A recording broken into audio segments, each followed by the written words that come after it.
Troy's got a brand new coach, brand new system. And what have you seen from them in scouting? The first thing you mentioned, the coaching. Neil Brown's a terrific coach, and what they have is they have a very experienced staff on offense, and everyone out of the same background. So you can watch them and just know that the first day the staff came together, they knew exactly what they wanted to do, how they wanted to accomplish it. And I always feel like that translates. You can see the team play when everybody's on the same page from a coaching staff. So offensively, they're for a new staff, they're up and running at speed pretty quickly. There's been some big adjustments in the second half, and fourth quarter you haven't allowed a touchdown yet. But what's happening in the first quarter that is so different? Because I think the point differential is 1 or 2 points, but in the fourth quarter it's much different. Yeah, we're playing poorly. I mean, we're it's a little bit of, I think right now it's the DNA of our team, and we're trying to address that. We're still looking at who's playing. Our lineup is still uncertain. We're still trying to find out what our best 11 are. But I wish something differently was happening. I wish we were making dramatic adjustments as the game goes on.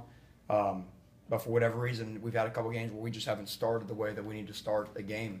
And I think that comes down to our sort of the temperament of our older guys and having that mindset mentality of getting out there and having an edge to compete early on.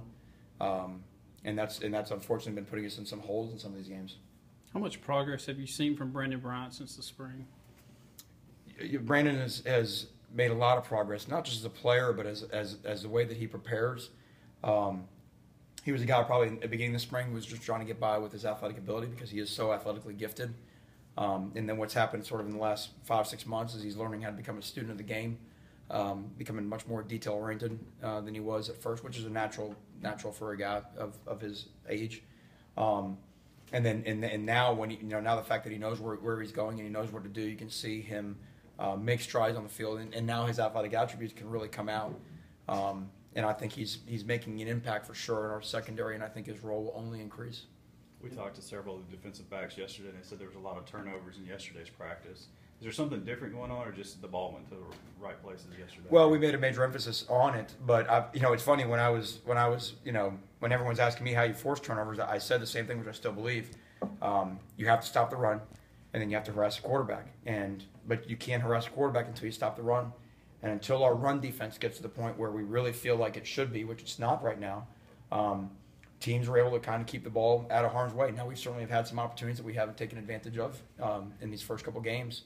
But, there's if there was a magic drill, everybody would do it. And I told everybody when with all the turnovers I was around last year, it's like eating your vegetables. You got to eat your vegetables first. And then when you start doing that, the turnovers start to come. Defensive tackle positions aren't positions to get a lot of big stats. How would you evaluate the way Chris and Nick have been playing? I think all of our guys inside are improving from where their starting point was, what they contributed to the team last year, because we obviously lost some really talented guys in there. So you got to hold them to the standard. You got to hold them to the level of expectation based off of where they last left off. So all those guys, not just Chris and Nick. Chris and Nick are playing better than they have.